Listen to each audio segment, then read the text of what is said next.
వారిని కూడా ఆడువారంట. అతను న్యాయంగా ధర్మ సంకటంలో పడ్డాడు. ఇప్పటికీ చాలా మంది మహానుభావులు విభీషణుడిని కొంచెం విమర్శిస్తారు, కొంచెం కాదుగా విమర్శిస్తారు, స్వరూపం తెలియదు. ఏమిటా విమర్శ? తమ్ముడైన వాడు అన్నను ఆపత్కాలంలో ఆదుకోవాలా, విడిచిపెట్టి రావాలా? ఆయనే తమ్ముడండి. అప్పటిదాకా లంకన ఉండి రాముడు యుద్ధానికి వస్తున్నాడు అనగానే అమాంతం వచ్చి ఈ పార్టీలో చేరారు. మనం ఎలక్షన్ల ముందు పార్టీలు మాట్లాడుతున్నాడు.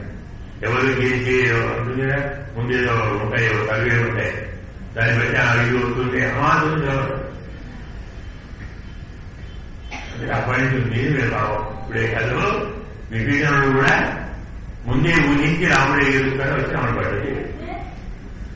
ఇలా ఆపత్కాలంలో అన్నగారిని విడిచిపెట్టి వచ్చుట ఏం ధర్మము, ఆయన ఏం తమ్ముడు అని చాలా మంది విమర్శిస్తారు. ధర్మము రెండు రకాలుగా ఉంటుంది. ఒకటి సామాన్య ధర్మము, మరి ఒకటి విశేష ధర్మం. ఉదాహరణకు అబద్ధం ఆడరాదు, కరెక్ట్. ఓ మామూలు జపం చేస్తున్నాడు, తపస్సు చేసుకుంటున్నాడు. ఓ ఇద్దరు పారిపోయి వచ్చారు. వారిని చంపడానికి నేనేంటో నలుగురు వచ్చారు. ముందొచ్చిన ఇద్దరు వెనక రాస్తున్నారు. వెనక వెనకొచ్చిన వాళ్ళు ఏమయ్యా ఇద్దరు వచ్చారు, ఇక్కడికి వచ్చారా? అబద్ధం ఆడలేదు. అవును వచ్చారండి, నా వెనకనే ఉన్నాడు చెబుదామని. ఏం చేద్దాం? ఏం ధర్మం? సత్యం బ్రూయాత్ ప్రియం నబ్రూయాత్ సత్యం అప్రియం. ప్రాణ ఆపదలో వారిజాక్షులందు వైవాహికములందు ప్రాణ విత్త మాన భంగవద్దు బొంకవద్దు అగము పొందలు అతిప శుక్రని. అబద్ధం అనేది సామాన్యం. ప్రాణాపాయం వచ్చినది ఏం చేద్దాం? మన దగ్గర 50 కోట్లు ఉన్నాయి, 9 లక్షల డబ్బులు ఉన్నాయా? అదే 50 కోట్లు ఉన్నాయండి, అందాజు పెట్టామని చెప్తావా? అదే నా దగ్గర డబ్బు నాలుగు ఏంటండి, నేనే పెట్టుకుంటున్నాను. ప్రాణభంగంలో, విత్తభంగంలో, మానభంగంలో, వివాహంలో అబద్ధం తప్పదు. అంటే అబద్ధం అనేది సామాన్య ధర్మం. ఇలాంటి వాటిలో ఆడుతున్నది విశేష ధర్మం. అంతెందుకు ఆత్మనామ గురోర్నామ నామాచి కృపణస్య శ్రేయస్కర్మ నగుణీయా జ్యేష్ఠాపత్య కలత్రయో. తన పేరు చెప్పకూడదు, గురువు గారి పేరు చెప్పకూడదు, అతి లోపి పేరు చెప్పకూడదు, భార్య పేరు చెప్పకూడదు, పెద్ద అబ్బాయి పేరు చెప్పకూడదు. మరి వివాహంలో పేరు చెప్పాలా ఉంటాయి, శ్రాద్ధంలో చెప్పాలా ఉంటాయి, సంకల్పంలో ప్రవణ ఉంది అహంభూ అభివాదే పేరు చెప్పాలా ఉంటాయి. మరేం చెప్పా? అది సామాన్య నియమం బాబు. శ్రాద్ధే వివాదే సంకల్పే వ్రతే అసనియమించ శ్రేయస్కాము ఇప్పుడు నీగా వీటిలో తీసుకోవచ్చు. వీటేమంటాం? అమెండ్మెంట్ తప్పదు. అలాగే ఆపత్తి కాలంలో అన్నకు సాయం చేయాలి, అన్న వెంట ఉండాలి అనేది సామాన్యత. ఆ అన్నే పాపమైతే, ఆ అన్ని అధర్మం చేసుకుంటే, ఆ అన్ని లోకవిలోకాన్ని కల్పించుకుంటుంటే వారికి సపోర్ట్ ఇచ్చి అందులో తాను బాగా పంచుకోవాలా? పాపంలో అన్నకి ఎప్పుడు సపోర్ట్ చేయాలి? అన్న కర్మాత్మడితే, అన్న న్యాయం కోసం పోరాడుతుంటే, అన్న లోకాన్ని కాపాడదలుచుకుంటే, ప్రజలకు అన్న మేలు చేస్తుంటే వాడు పాటైతే ఏం చేస్తారు? తప్పదు. అందుకే అన్నగారిని విడిచిపెట్టి వచ్చాననే అపనింద తాను మోయకూడదన్న భావంతో విభీషణుడు బోధించాడు. ప్రణీయతాం దాశరథాయ మైథిలి అన్నగారు మనకి రాముడికి సీతమ్మను ఇవ్వండి, ధనములు ధాన్యములు కానుకలతో అమలు అర్పించి మనం వాయిగా లంకలో వసేవ రాజన్ ఇక వీత శోక, ఏ దుఃఖం లేకుండా హాయిగా ఉన్నాడు. ఎందుకు చెప్పేసి అతనికి మంచి మాటలతో నచ్చజెప్పి దారికి తెచ్చి సీతమ్మను అప్పగించి రాముడి లంకలోకి రానివ్వకుండా అందరం కలిసి ఉందామయ్యా అని 100 సార్లు చెప్పాడు. రకరకాలుగా బోధించాడు, వినలేదు. ఇంకో 2 సార్లు చెప్పాడు, వినలేదు. ఇంకో 2 సార్లు చెప్పాడు, వినకపోగా త్వాంతుతే కులపాంసన, నీవు మా కులంలో చెడ పుట్టావురా, నీవు ఏమి చూసుకొని రాముని పక్షం వహిస్తున్నావో నాకు అర్థం కావడం లేదు. రాముడు నాకంటే ఎందులో గొప్పవాడురా? ఓ రాజ్యం ఉందా, ఓ సైన్యం ఉందా, ఓ బలం ఉందా, ఓ శక్తి ఉందా, ఓ ధర్మం ఉందా? ధర్మం లేని వాడినే కదా రాముడు అడిగి పంపింది దగ్గర. నిజంగా రాముడు ధర్మాత్ముడు అయితే కన్న తండ్రి తల్లి అడిగి పంపుతానని ఎక్కడన్నా ఎందుకు పంపారు? నీకు అర్థం కదా? అలాంటి వాడిని పట్టుకొని నువ్వు నన్ను నిందిస్తావా? బా నా లెక్కల అవుతుందో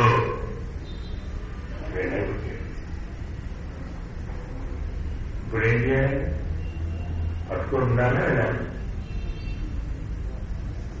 సామాన్య ధర్మం పనిచేయలేదు కాబట్టి ఇప్పుడు భగవంతుణ్ణి ఆశ్రయించి పాపానికి సాయం చేసిన కరెంట్ని తొలగించుకుంటాను అని రాముడు చెప్పించాడు. చమత్కారం గమనించాలి. రాముడి దగ్గరికి వచ్చిన వెంటనే విభీషణుడు మాట్లాడిన తొలి పదం మాట ఏమిటి? పరిత్యక్త. పరిత్యక్త మయా లంకా మిత్రాని చ కరాని చ, నేను వదిలిపెట్టాను. వారిని చాలా జాగ్రత్తగా రాస్తాడు. పదపిల్లలకి విధానం నేర్చుకోవాలి, ఎలా మాట్లాడాలి. మిత్రులను, ధనమును, లంకను, బంధువులను, అన్నలను విడిచిపెట్టాను అని చెప్పాలి. అలాగే విభీషణుడు మొదలు విడిచిపెట్టాను మొదలుపెట్టాడు. ఎందుకంటే అన్నలు, తమ్ముడు, ఆకులు, పాకులు, తమ్ములు, భోగులు, మంత్రులు అది వీక్షిస్తుంటే ఇవన్నీ తీసుకొని వస్తారంటాడో ఏమో భయపడ్డారు. వినేవాడి మనస్సులో ఎలాంటి సందేహం కలగకుండా ఉండటానికి మొదలే పరిత్యక్త, నేను విడిచిపెట్టాను. హనుమంతుడు కూడా లంక నుంచి వచ్చి రాముడితో ఏమన్నారు? దృష్టా సీత, సీతా దృష్ట కాదు, సీతను చూశాను లేదు, చూశాను సీతను. ఇదేం బాగా వ్యాకరణమేనా? లక్షణమైన వ్యాకరణం. ఎందుకురా బాబు సీతను అని ఆచార్య అనుకోండి, రాముడు కూర్చోబోతాడు. ఇప్పుడు చూడలేదు, ఏమో ముందు అంటున్నాడు. అదే చూశాను అన్నది ఇంకెవరిని పోయిన కోసం తెలుస్తుంది. క్రియ ప్రయోగిస్తే కర్మ అర్థమవుతుంది, కర్మ ప్రయోగిస్తే క్రియ అర్థం కాదు. సీతను అంటే చూడలేదు, ముందు చూశాను తర్వాత సీత. వీళ్ళను కూడా పరిత్యక్త, నేను విడిచిపెట్టాను లంకను, మిత్రులను, ధనాన్ని, అంటే నాది అనుకున్నవన్నీ విడిచిపెట్టాను. నిన్ను చేరటానికి ఏవి నాకు అడ్డంకిగా ఉన్నాయో వాటిని పూర్తిగా వదిలిపెట్టాను. భగవద్గతంగా మే రాజ్యం, నాకు రాజ్యం ఏదైనా ఉంటే నీవున్న తోటే, నీవే నాకు మిత్రుడు, నీవే నాకు ధనము, నీవే నాకు లంక, నీవే నాకు అని భార్య, పుత్రుడు, లంక, ధనము, ఆస్తి, రాజ్యము, అధికారం, భోగం అన్ని నువ్వే. దీన్ని అంటారు ప్రాతికూల్య వర్జనం. నేను మా ఇంట్లో ఉంటాను, అప్పుడు మీరు పడదు. అక్కడ రాజుగా ఉంటాను, ఇక్కడే దండం పెడతాను, జీరో. వాటిని పూర్తిగా విడిచిపెట్టు. మరి పరమాత్మ నాయన తీసుకో అని మనం తీసుకోవాలి తప్ప మనకు మనముగా వీటిని స్వీకరించకూడదు. నువ్వు తప్ప నాకు వేరే దిక్కు లేదన్న పరిపూర్ణ భావన ఉన్ననాడే పరమాత్మ కరుణిస్తాడు. గోపికలు కూడా అయినారు, అదే భావనతో ఉన్నారు. అదే మాట మళ్లీ చెప్తున్నారు. కృష్ణ పరమాత్మ ఏ మాటలు వినాలని కోరుతున్నాడో అవే మాటలు వినటానికి వినిపించటానికి గోపికలు సిద్ధంగా ఉన్నారు. మనం పాత్రాన్ని అనుసంధానం చేద్దాం.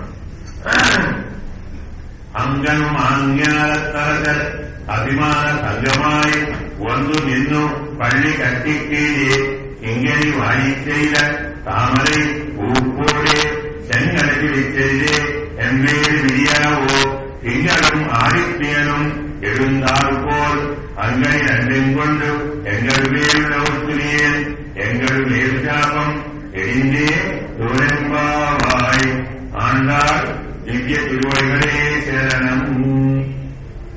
అంకన్ మాంగ్యాలతో అరసర్ అభిమాన భంగమాయి పొందు. మొదటి మాట అం అంటే అందమైన, కన్ ప్రదేశములు కల, మాంగ్యాలతో భూమండలమునకు, అరసర్ రాజులు, అభిమాన భంగమాయి తమ అభిమానం పూర్తిగా తొలగిపోయి ಒಂದು వచ్చి నిన్ పళ్ళి కట్టింది నీ సింహాసనము కోళ్ల దగ్గర చేరినట్టుగా మేము కూడా అలాగే ಒಂದು తలై పెట్టు అన్ని విడిచిపెట్టి మేము కూడా వచ్చి మీ దగ్గర చేరాము. ఏం చేయాలి ఇప్పుడు? కింగిని వాయిచ్చేద తామరై పూపోలే.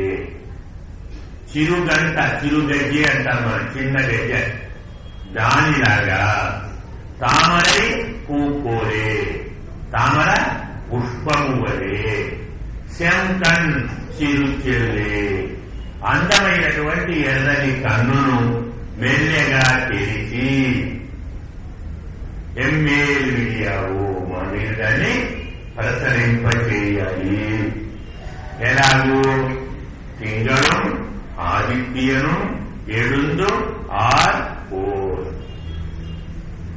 చంద్రుడు సూర్యుడు ఒకేసారి ఉదయించినట్టుగా అంకన్ ఇరండు కొండు అందమైనటువంటి ఆ రెండు కళ్ళు ఒకేసారి నోకుదియే మా మీద మీరు ప్రసరింపచేస్తే ఎంగల్ మా యొక్క మేల్ శాపం, పెద్ద శాపము ఎదుందు తొలగిపోతుంది.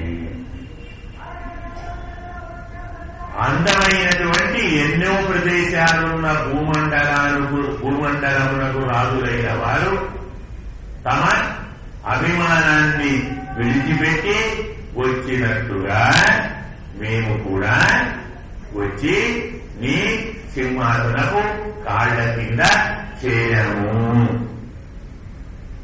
నీవు చిరుగజ్జెలాగా అప్పుడే విచ్చుకుంటున్నటువంటి పద్మంలాగా నీ కన్నును బెలబెల్లగా విచ్చుకొని మా మీదని కటాక్షం పగవేయాలి. ఎలా పగవేయాలి? సూర్యుడు చంద్రుడు ఒకేసారి ఉదయించినట్టుగా. ఇది మూడవ స్థాయి. మొదలు చిరుగజ్జెలాగా, రెండు విచ్చుకుంటున్న పద్మంలాగా, మూడోది సూర్య చంద్రులు ఉదయిస్తున్నట్టుగా నీ దృష్టి మా మీద పడితే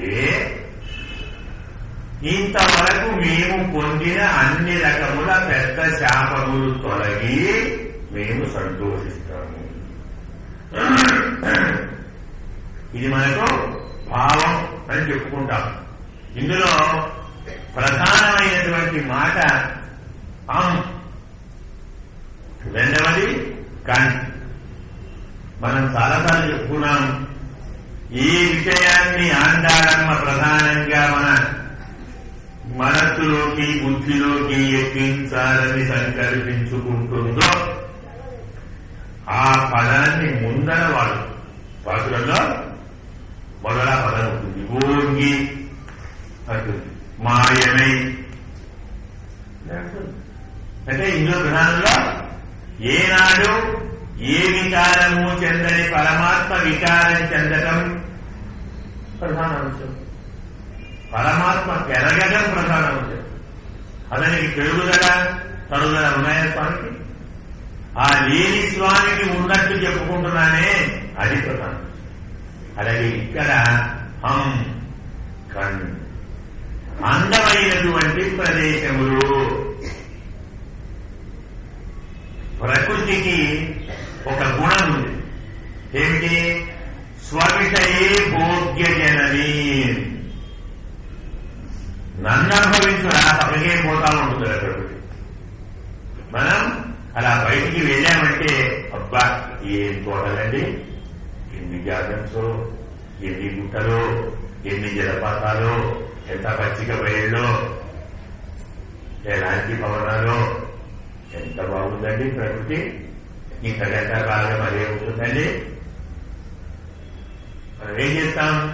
ఊటీకి పోతాం, కొడైకెనాల్ పోతాం, ఇంకేదో మనకు ప్రకృతి ఎక్కడ ఎక్కువ మనను ఆకర్షిస్తుందో అక్కడికి పోయి ఉందాం అనుకుంటాం. చాలా శ్రీరంగం, శ్రీపేరుంబుదూరు, తిరుపతి, శ్రీవిల్లిపుత్తూరు ఎదుర్కొంటారు. మరి అక్కడ ప్రకృతి లేవా? నదులు లేవా? వంటలు లేవా? కొండలు లేవా? పొరపాటున మనం తిరిగే ప్రాంతంలో దేవుని గురిస్తే వినోదం అంతా పోతుంది. మనం ఎందుకు పోతున్నాం? వినోదయాత్ర ఏమంటారు, ఎక్స్కర్షన్ ఏమంటారు కదా, వినోదయాత్ర పోతున్నాం. ఈ మధ్య మళ్ళీ ఆయన ఎందుకంటే పొరపాటు శ్రీరంగం పోయామనుకోండి యాత్ర అవుతుంది. ఎంత పాపం. కాబట్టి వద్దు, ఇక్కడికి పోదాం. ఉద్దేశం ఏంటి? మనస్సు ప్రకృతి దృశ్యాలకు ఆకర్షించబడినట్టు పరమాత్మ సన్నిధులకు ఆకర్షించబడదు. మరి నీకు ఎక్కడ ప్రకృతి చాలా అందంగా కూడా అక్కడ ఆయనే ఉన్నాడు, లేకపోలేదు. పరమాత్మ కూడా మధ్యని చూసుకునే ఉన్నాడు. తిరుపతి కూడా లేవా? బృందావనంలో లేవా? మధురలో లేవా? ఎక్కడ లేవు? అయోధ్యలో లేవా? బద్రీనాథ్ లేవా? అంటున్నాయి. బద్రీనాథ్ మార్గాన్ని వెళ్ళండి మీరు. ఒక్కొక్క కొండలు, ఒక్కొక్క లోయలు చూస్తే మనం బయటికి రాని అక్కడే ఉన్నాం అనిపిస్తాం. బదిలీకి పోదు ఇక్కడే ఉన్నాం, అంత బాగున్నాయి. కానీ ఎక్కడ పోతున్నారండి అంటే బదిలీకి పోతున్నామంటే అప్పుడేనా అంటారు. ఎప్పుడే పెడతారు అప్పుడేనా ఏమవుతాం? ఏదైనా రాలేదు, తిరిగి ఇప్పుడు బదిలీ పోతున్నారా, ఇప్పుడు చేయాలని పోతున్నారా? అదేదో మనం పెద్ద చేయకూడని మహాపాపం చేస్తున్నాం. దీనికి కూడా ఈ తప్పు అన్నది కాదు. అంకన్ చూడగానే కన్నులను, హృదయాలను, మనస్సును, బుద్ధిని ఆకర్షించేటువంటి ప్రకృతి గుణాలు. కానీ ఆ ప్రకృతికి ఏం పేరుంది? మాన్యాలతో అజ్ఞానాంధకార భూయిష్టమైన భూమండలం. భూమి అంటేనే అజ్ఞానం. యదగ్నే లోహితం తద్రూపం యదన్నస్య తత్కృష్ణం. వేరేం చెప్తుంది? అగ్ని రంగు ఎరుపు, అన్నము రంగు నలుపు అని. అన్న నలుపు ఉంటుంది. ఇదే వేరేమండి అంటే అన్నం అంటే భూమి రంగు. భూమి నలుపు అన్నాడు. నలుపు అంటే తమోగుణం. సత్వగుణం తెలుపు, రజోగుణం ఎరుపు, తమోగుణం నలుపు. నల్లని ఏది? భూమి. ప్రకృతి అనేది మనను పరమాత్మ దగ్గరికి వెళ్ళనివ్వదు, పరమాత్మను తలవనివ్వదు. నేనే చాలా అందంగా ఉన్నాను అనుకుని చూడాలి. ఆయన ఎందుకు? స్వవిషయే భోగ్య బుద్ధి జనని. ఒక్కసారి ప్రకృతిని చూస్తే అబ్బా ఎంత బాగుందని ఇక్కడే కూర్చున్నారు. ఇవాళ రేపు సముద్రాన్ని చూశాము, అక్కడి నుంచి రావాలనిపిస్తుందంటే అక్కడే కూర్చోవాలి. కొండలను చూశాను ఎక్కడికి. అలాంటి భూమి అందంగా ఉంది అనుకుంటే ఇక అలాంటి భూమికి రాజులు ఉన్నారు. అమ్మ బాబోయ్, వాళ్ళ సంగతి చెప్పడానికే వీలు లేదన్న. రాజులు ఆండారమ్మ చాలా చమత్కారంగా అరసర్ అంది. అంటే రాజులు కొంచెం తిప్పితే అసురుడు రాక్షసులు అన్నమాట. రాజులంటే ఎవరో రాజా రాక్షస రూపేణ వ్యాఘ్ర రూపేణ మంత్రిణ సేవకా శ్వాన రూపేణ. రాజు ఎలాంటి వారయ్యా? స్కాంద ఇస్తాడు స్కాంద పురాణంలో. రాజు రాక్షసుడిలాగా ఉన్నాడు. పోనీ రాజు బాగా లేకుంటే కాస్త మంత్రైనా బాగుండొచ్చు కదా. మంత్రులు ఎలా ఉన్నారో వ్యాఘ్ర రూపేణ మంత్రిగా. మంత్రులందరూ పెద్ద పుళ్ళు. పెద్ద పుళ్ళు అంటే పీక్కొని తింటారు, ఇంకేం ఉయరదు అనమాట. పోనీ వారి సేవకులన్నా బాగుంటే మంచుకుంటాయా? సేవకా శ్వాన రూపేణ. వీళ్ళంతా కుక్కల్లా ఎగబడి రాసుకుంటారు.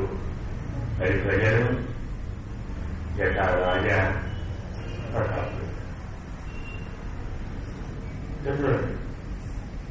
కాబట్టి రాక్షసుడు. రాజు అంటే చాలా మంది మహానుభావులు చాలా రోతగా చెప్పారు. రాజశబ్దము నీ వల్ల అన్నాడు. ఎవరో చెప్తా? ధూర్జటి మహాకవి పరమ భక్తాగ్రేసుడు ధూర్జటి.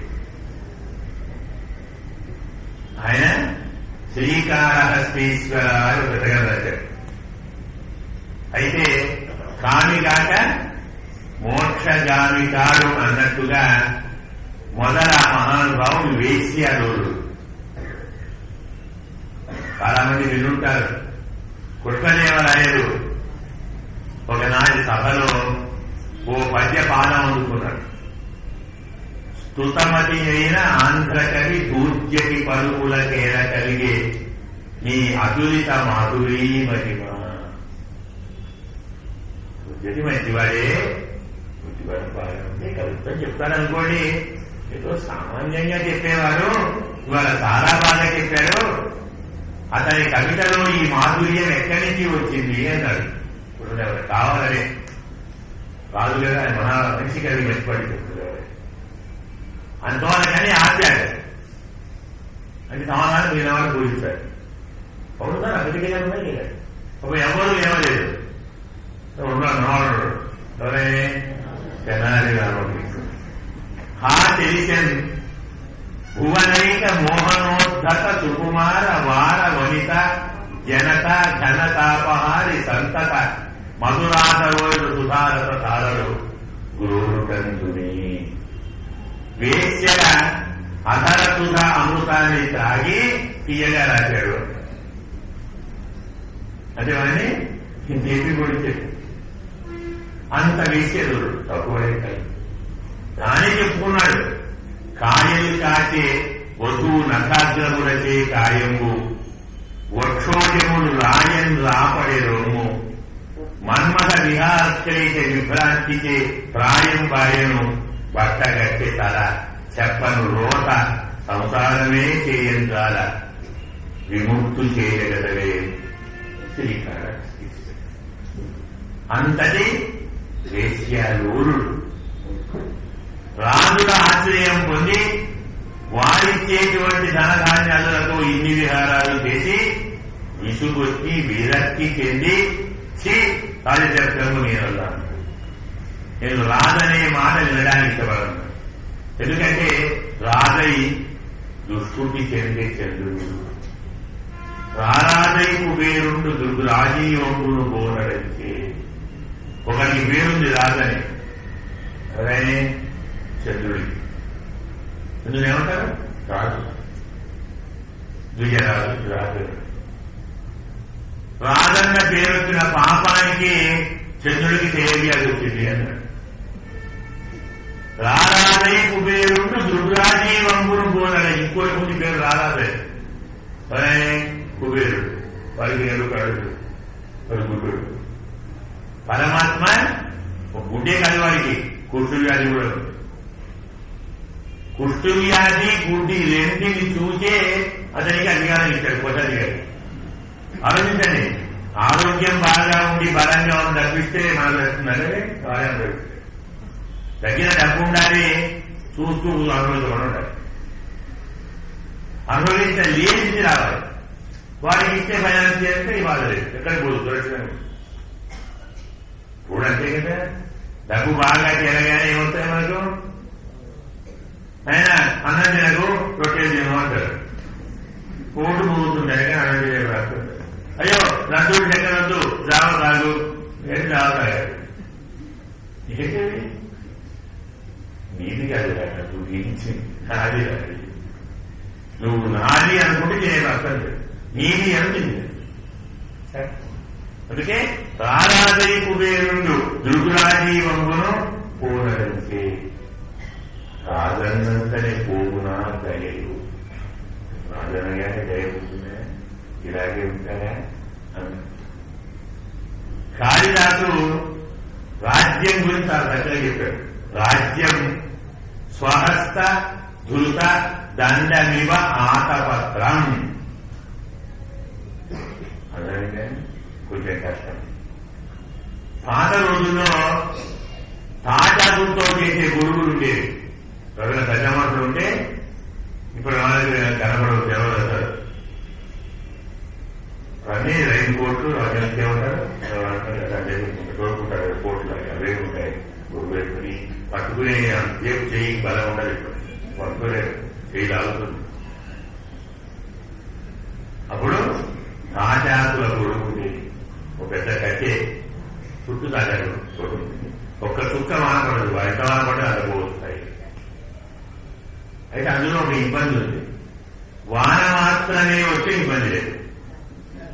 వలపాటున వానతో కలిసి గాలి వచ్చింది అనుకోండి, ఒక్క తాటాకు మిగలదు, మొత్తం కొడకపోతాయి.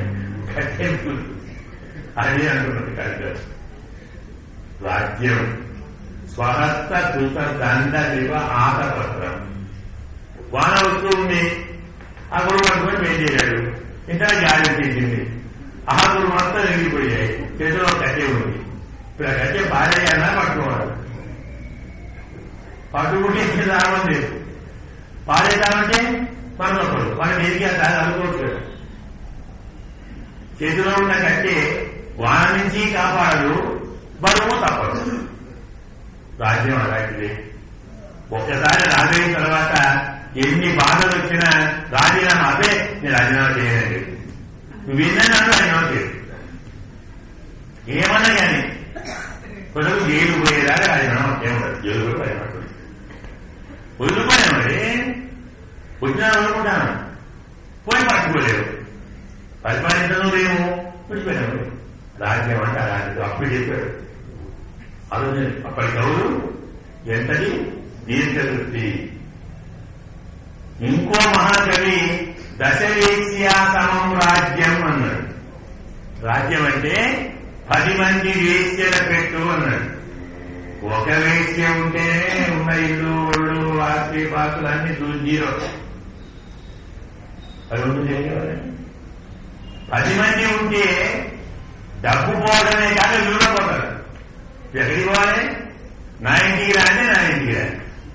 ఉన్నాయి చేతులు 2 ముందే 10 మంది. ఇంకేం చెప్తారండి? అందుకే ప్రహ్లాదుడు అన్నాడు, భక్త్య సపత్ని ఏకపతి. భగవంతుణ్ణి ఆశ్రయించని వాడికి తమ 10 ఇంద్రియములు నా మాట విను అంటే నా మాట విను అని, ఒకరికంటే ఎక్కువ భార్యలు ఉన్నవారు భర్తను నా ఇంటికంటే నా ఇంటికి ఎలా రాలుతారో, కన్ను రూపాన్ని చూడు అంటుంది, చెవి శబ్దాన్ని విను కదా, నాసిక వాసన చూడు, నాలుక రుచి చూడు, శరీరం పరిచి చూడు. ఏం చూడాలి? వేశ్యలాగా ఎక్కువ మంది భార్యలుంటే ఎలా భర్తను లాగుతారో ఇంద్రియములన్నీ అలా లాగుతాయి.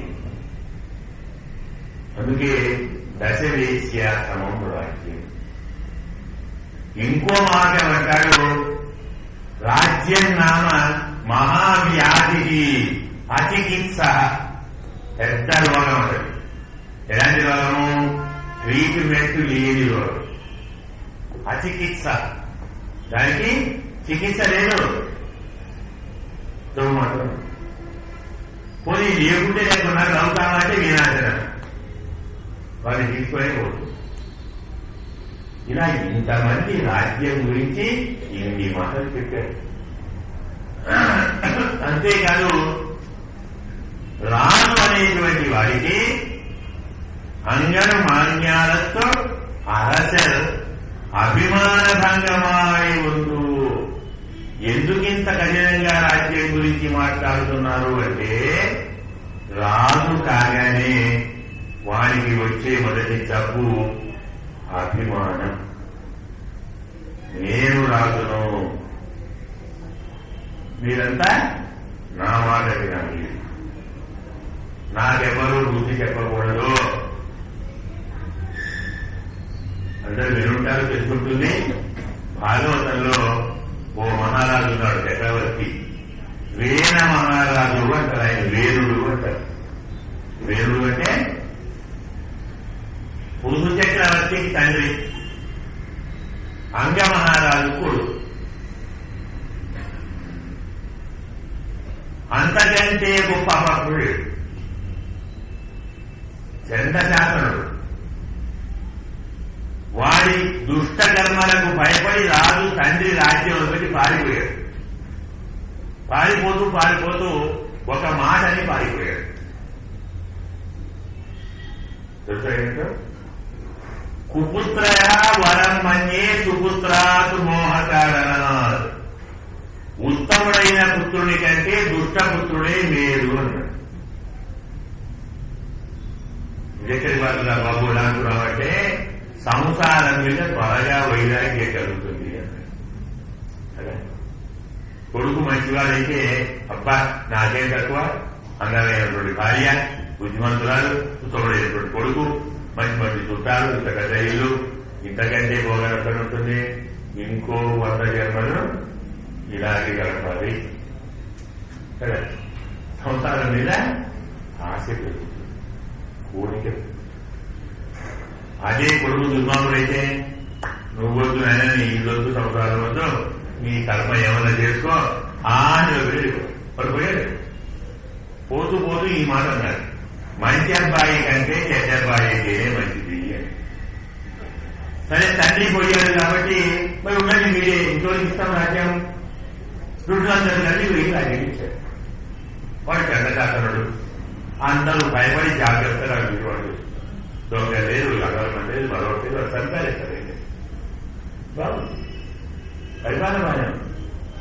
కానీ వాడు రాజ్యానికి వచ్చిన 6 నెలలలో ఓ పెద్ద సాధింపు చేశాడు. నగోతవ్యం నదాతవ్యం నయత్తవ్యం కదాచన.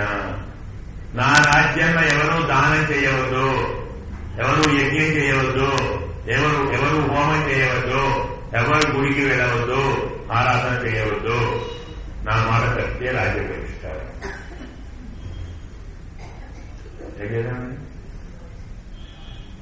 ఎలాగైతే ధర్మాలేం కావాలి. సరే, అందరు ఎదుగుతలేరు. సరే, నీ బుద్ధి చెప్పాలి, మనమే చెప్పాలి, ధర్మం కదా అని మహర్షులు అందరూ కలిసి వచ్చేశారు. నాయన మహారాజా, నీవు ఇష్టం లేకుంటే చేయకు, నీవు గుడికి రాదు, నువ్వు హోమం చేయవు, నువ్వు దానం చేయవు, నువ్వు ధర్మం చేయవు, కానీ చేస్తున్న వాళ్ళను వద్దనుకు, నిషేధించకు. ఎందుకు? మేమందరం చేసే పూజలు, వ్రతాలు, యజ్ఞములు, దానములతోటే రాజు బాగుంటాడు. ఏం చేస్తాం రాజ్యాల్లో? ప్రతిచోట దేవాలయంలో ఆరాధన పూర్తి కాగానే రాజా కార్మికో భవతు దేశోయం నిరుపద్రవస్తు సర్వే జనా సుఖినో భవంతు. ప్రతి దేవాలయంలో, ప్రతి ఆశ్రమంలో, ప్రతి ఇంటిలో పూజ చివరలో ఈ మాటనే, రాజు కార్మికుడు కావాలి, దేశంలోకి ఎలాంటి ఆపదలు రాకూడదు, ప్రజలందరూ బాగుండాలి. మరి వాటినే మానేస్తే దేశమేమవుతుంది, నువ్వేమవుతావు? ఇలాంటి తప్పుడు పనులు చేయకూడదు బాబు. చూసా ఏమన్నారు?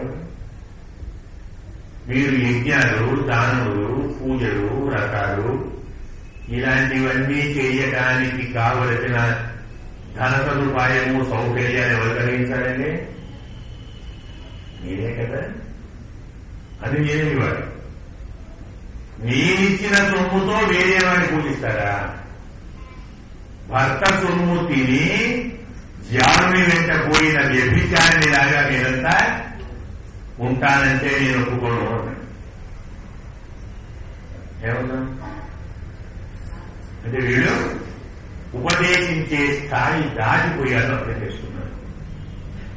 వాళ్ళంతా ఋషులు, వాళ్ళ దగ్గర ఆయుధాలు ఉండరు. వాళ్ళ ఆయుధాలు తెలుసా? దర్భముష్టి ప్రహరణం, దర్భల ఆయుధాలు. అనగానే ఓ దర్భ పెట్టి అలా వేశారు. ఏం దర్భలు వజ్రాయుధాలు గొప్పది. ఇంద్రుడి వజ్రాయుధాన్ని కూడా ఈ దర్భే ఆపుతుంది. అది దివ్యమైనటువంటి బ్రహ్మ తేజస్సు. అలా రాజుకు అభిమానం ఉంటుంది. నేను రాజును, నేను ప్రభువును, నా మాటే మీరు వినాలి. ఈ అభిమానము పోయేంత వరకు మనం ఏమీ చేయలేము. ఈ అభిమానం పెద్దవారికి పెద్దంత, చిన్నవారికి చిన్నంత. పరాశర భట్టరు వారిని శిష్యుడు అడిగాడు, అయ్యా బ్రహ్మకు ముందు మోక్షం వస్తుందా, చీమకు ముందు మోక్షం వస్తుందా? మనందరం ఏమంటాం? చాలా పెద్దవాడు కదా బ్రహ్మ, ఆయనకే వస్తుంది అంటాం. కానీ శాస్త్రం ఒప్పుకోదు, చీమకే వస్తుంది అంట. అదేమిటి స్వామి అలా అంటున్నారు? బ్రహ్మ సాక్షాత్తు సృష్టికర్త, ఎంతో జ్ఞానం ఉంది. మనం త్వరగా మోడేయచ్చు కదా, చీమకేముంది? అదే అన్నాడు చెప్పి, చీమకి ఏం లేదు త్వరగా మోసం. మోసం రావాలంటే ఏమీ లేకుండా అన్నుండి మోడగలరు. మోసం ఏంటి? విడుదల అంటే ఏమిటి? మనకున్న వాటిని విడిచి వెళ్ళాలి కదా. మనకు ఏమున్నాయో వాటిని విడిచిపెట్టి వెళ్ళాలి. ఏం చేయాలి? మనం దిష్టి ఇవ్వాలి. ఆచరణ ఏం కాదు కదా. నీకు 4 ఇళ్ళు, 5 భార్యలు, 12 మంది కొడుకులు, 16 మంది బిడ్డలు, ఇన్ని ఎకరాల పొలము, ఇంత బ్యాంక్ బ్యాలెన్స్, ఇన్ని పెట్టి ఇవ్వాలి. ఇలా ఒక్కొక్కటి ఇచ్చి ఒకదాన్ని వదిలిపెట్టాలి. చీమ మరి ఏముంటుంది? నోట్లో ఒక చిన్న సగం బియ్యాన్ని నిలవడిగా అది వదిలిపెట్టే మోసం. బ్రహ్మ 14 లోకాలు ఒకరు ఎవరికి పెట్టాలి. ఏ లోకాలు, ఏ రాజ్యాలు, ఏమేమి ఉన్నాయి, ఇదంతా నిశ్చయం కదా. నువ్వు ఏడైపోవాలి, లేకుండా అయిపోతుంది, వెళ్ళిపోతాయి. అందువల్ల ఆస్తి ఎక్కువ ఉన్నవాడు, ఆస్తి ఎక్కువ ఉన్నది అనుకున్నవాడు ఆలస్యంగా మోక్షానికి పోతాడు. నాకేమీ లేదు, ఉన్నదంతా నీదే, ప్రశ్నే లేకపోతుంది. మోక్షం అంటే మోక్షం ఎవరికి వస్తుంది? ఆస్తిపాస్తులే కాదు, పుణ్యపాపాలు కూడా లేని వారికి మాత్రమే మోక్షం వస్తుంది. పుణ్యం ఉండకూడదు, పాపము ఉండకూడదు. పుణ్యపాపే విధూయ నిరంజన పరమం సామ్యం ఉపయోగించి చెప్పారు. పుణ్యము పాపము రెండూ వదిలిపెట్టిన తరువాతే ఏమీ అంటకుండా ఉన్నవాడు మోక్షానికి పోతాడు. అదేంటండి పాపం అంటే పుణ్యం కూడా ఉండదా? పుణ్యం ఉంటే మళ్ళీ పుట్టాలి, పుణ్యం ఉంటే స్వర్గానికి పోవాలి. గుణలోకం, కుబేరలోకం, చంద్రలోకం, ఇంద్రలోకం, ఇంకో కైలాసం, లేకుండా సత్యలోకం, ఎవరో ఉన్నాయి లోకాలు కదా. ఒక్కొక్క పుణ్యాన్ని ఒక్కొక్క లోకానికి పోవాలి. వైకుంఠం పోవాలంటే ఏ పుణ్యము లేకుంటే పోవాలి. ఏ పుణ్యము ఉండకూడదు, బాగా ఆలోచించండి. ఏ పుణ్యము ఉండకూడదు, ఏ పాపము ఉండదు. మనకి ఎవరైనా రెండు లేకుండా ఉంటాయంటే నిజంగా ఆలోచించండి. ఎప్పుడుండవు రెండు? మనం ఏమీ చేయకుంటే ఉంటాం. అంతే కదా. మనం ఏ పని చేయకుండా ఉండగలిగిన నాడు పుణ్యము ఉండదు. మరి ఉంటాము. నటి కశ్చిత్ క్షణమపి జాతు తిష్టత్య కర్మకృతు. ఏ పని చేయకుండా ఏ ఒక్క క్షణము ఉండలేదు. అయినప్పుడు పని చేయటం మొదలు పెట్టాడంటే తప్పకుండా అది పుణ్యమైన అవుతుంది, పాపమైన అవుతుంది. అయినాక రెండు వస్తాయి. ఎలా మరి ఏం చేద్దాం? తప్పు చెప్పారా? నేను చేస్తున్నాను అనుకుంటూ చేస్తేనే అది మనది. భగవంతుడు తన కోసం మనతో చేయించుకుంటున్నాడు. ఎవరిది? మనదేం కాదు. మనం ఉద్యోగం చేస్తాము, బ్యాంకులో క్యాషియర్ కూర్చున్నాడు, కోర్టు వాడి ఎదురు వస్తుంది. అని వాళ్ళ ఏదది లెక్క పెట్టాలి. అక్కడికి మనదేమీ కాదు. మనం అలాంటి వాళ్ళని పెద్ద బ్యాంకు ప్రపంచం, మనం అందరం క్యాషియర్. మన పని ముట్టుకోవడం వల్లకే పగలించేవారు. అర్థమైందే? కాయేన వాచ మనస ఇంద్రియేణ్వా బుద్ధ్యా ఆత్మనా ప్రకృతే స్వభావాత్ కరోమి యజ్ఞం సకలం పరస్మై నారాయణాయేతి సమర్పయామి. ఈ భావనతో మీరు చేస్తే ఇంకేది నాది అంటే అంటుందండి. కాకుండా నమ్మకే ఉంది. ఎప్పుడైనా మనం ఉంటారు, మీరు రైడింగ్ చేస్తారు చూడండి. ఏదో ట్యాక్సీ వాళ్ళు వస్తారు చూడండి, వచ్చి రైడింగ్ చేస్తారు. మనం ఇంటి వెనకనో ఇంటి ముందనో చెట్టు కింద ఎక్కడో అని పాటి పెడతారు. ఇంకా ఉంటే కాదు అన్నీ అన్నీ యంత్రాలు మీటర్లు ఉంటాయి. ఆయన పట్టుకుంటారు, తోగుతారు, తీస్తారు. 50 కోట్లు వచ్చాయి. సార్ 50 కోట్లు వచ్చాయి. ఎక్కడ ఇవి? అబ్బే ఎక్కడొచ్చాయి? ఆ ఇంటి నాది కావాలని నాకే సంబంధం ఎవరు కేసు లేదు. అవి నాది అన్నాడు అనుకోండి, పోయి చేయలేదు. మనము కూడా నేను చేస్తున్నాను అన్నావంటే గట్టిగా పట్టుకుంటుంది కదా. నువ్వు చేస్తున్నావు, నీకోసం నువ్వు చేసుకున్నావు. నాదే కదా అనుకోవడమే కాదు, కొంచెం జాగ్రత్తగా ఆలోచించండి. మనముగా మన కోసం మనం ఏ పనైనా చేస్తున్నామా? పని చేస్తున్నవన్నీ మనవేనా? కొంచెం ఆలోచించండి జాగ్రత్తగా. చేతులు కానీ, కాళ్ళు కానీ, కళ్ళు కానీ, చెవులు కానీ, మన అన్ని అవయవాలు, మన అవయవాలతో మనం చేస్తున్న పనులన్నీ మనవేనా?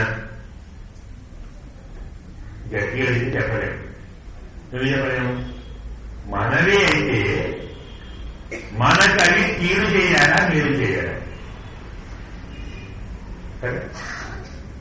మరి మన నాలుకకు తీపి బాగా ఇష్టం, కొందరికి కారం బాగా ఇష్టం, కొందరికి నూనె బాగా ఇష్టం, మరి కొందరికి ఇంకోటి బాగా ఇష్టం. అవన్నీ ఇష్టమని బాగా తిన్నాం. ఏమయ్యా? బీపీ ఎక్కువైంది, డయాబెటీస్ ఎక్కువైంది, ఇంకేదో నడుము ఉన్నప్పుడు, మరేమో కాలనప్పుడు, ఇంకేమో వ్యాధులు. ఇవన్నీ ఎందుకు వచ్చాయి? బాగా టికెట్ వచ్చాయి. ఇప్పుడు నోరు నీదా వాడిదా?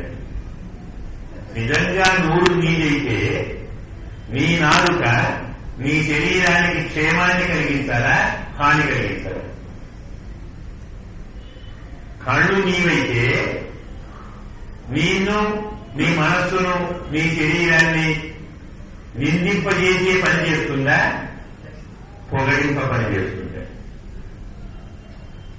వాస్తవంగా నీవన్నీ నీకు హాని చేస్తున్నాయా, కీడు చేస్తున్నాయా? నిజంగా నీ ఇంద్రియాలైతే, నీ శరీరం అయితే, నీ క్షేమాన్ని కోరితే 30 ఏళ్ల వాడు 90 ఏళ్ళ ఏమవుతారు? ఒక్క అవయవం పనిచేయదు. ఎందుకు చేయరు? టైం అంటే ఊరు కూర్చుంటారా చేస్తాను. పని చేసి చేసి చేసి శరీరం పాడు చేసుకున్నాం. పాడు చేసుకునే పని చేసేది నీదా ఇంకోటిదా? నీకు ఇష్టం లేకున్నా పని చేస్తున్నావు, నీవు వద్దనుకున్నా పని చేస్తున్నావు, ఎందుకు పాడు చేసుకునే పని నీవు చేస్తున్నావు, మరి నీవే ఇంకోడే? నీవు ఆయా జన్మలలో ఏ ఏ పనులు నీకు బాగానే చేశావో వాటి వలన నీకు ఎలాంటి ఫలితం రావాలో ఆ ఫలితం రావడానికి నీవు ఇప్పుడు ఎలాంటి ఫలితం మాట్లాడి వాడు చేస్తాడు. టికెట్ ఇచ్చి మనం టికెట్ తీసుకున్నాం. ఏ క్లాసు? AC first class. అక్కడ ఎక్కడన్నా తీసుకుంటే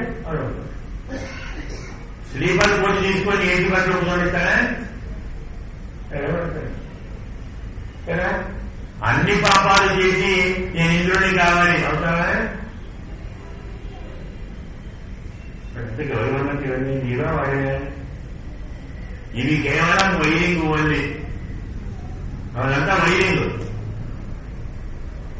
మేముంటుంది ట్రాన్స్ఫార్మర్ కేంద్రంలో మెయిన్ బ్రాంచ్ ఉంటుంది, మెయిన్ మొత్తం ఎలక్ట్రిసిటీ మెయిన్. అక్కడ కరెంట్ ఉంటే మనం స్విచ్ చేస్తే వస్తుంది. మనం స్విచ్ చేయాలని ఎక్కడ నా స్విచ్ నా రేటు నా విద్యుత్ అనొచ్చండి. నిజంగా నీ రేటు నువ్వు అనుకూలంగా ఉండాలి. మరి ఉంటున్నారా?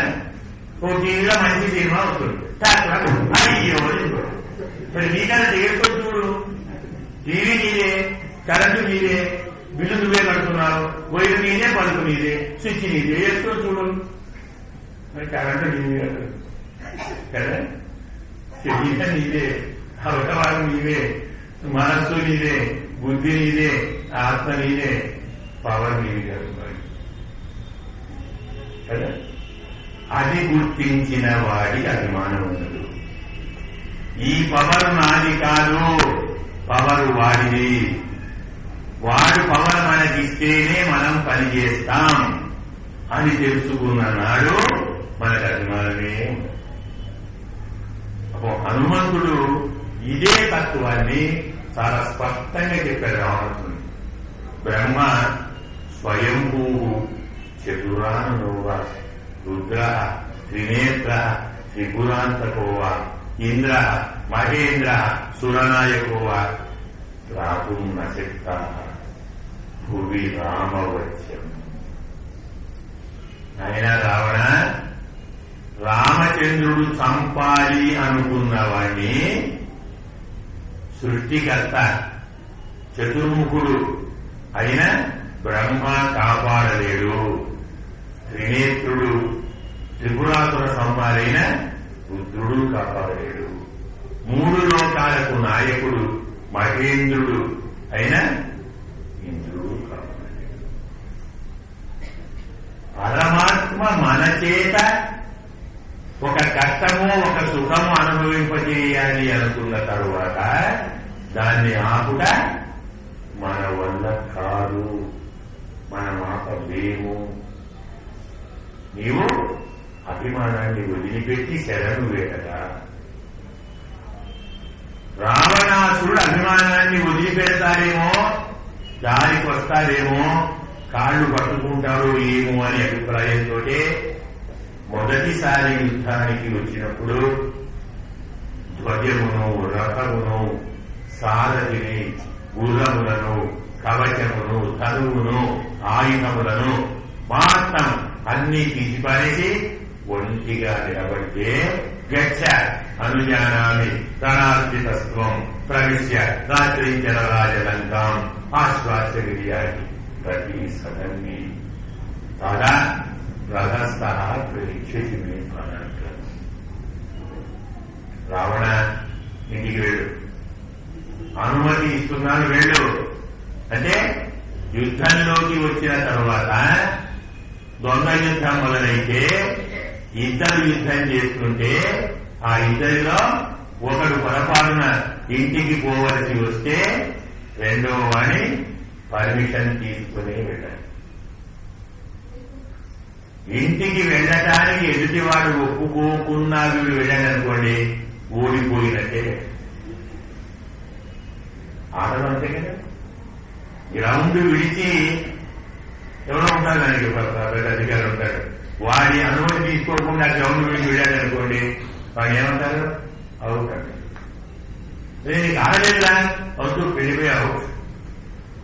అలాగే ఇది యుద్ధం గ్రౌండ్, అదేమో ప్లే గ్రౌండ్, ఇదేమో వార్ గ్రౌండ్. ఈ గ్రౌండే ఈ యుద్ధంలోకి వెళ్ళదలుచుకున్నప్పుడు అవిడని తీసుకునే పోవాలి. రాముడు గచ్చ అనుమతిస్తున్నారు, వెళ్ళవయ్యా వెలిపిస్తున్నారు. గణాధిక యుద్ధాల్లో ప్రకటించి అలిసిపోయావు. మరేం చేయాలి? లక్షకు పో, నీ ఇంటికి పో. ఒకసారి నీ అంతఃపురాన్ని, నీ లంకా రాజ్యాన్ని అన్నిటినీ బాగా చూసుకో.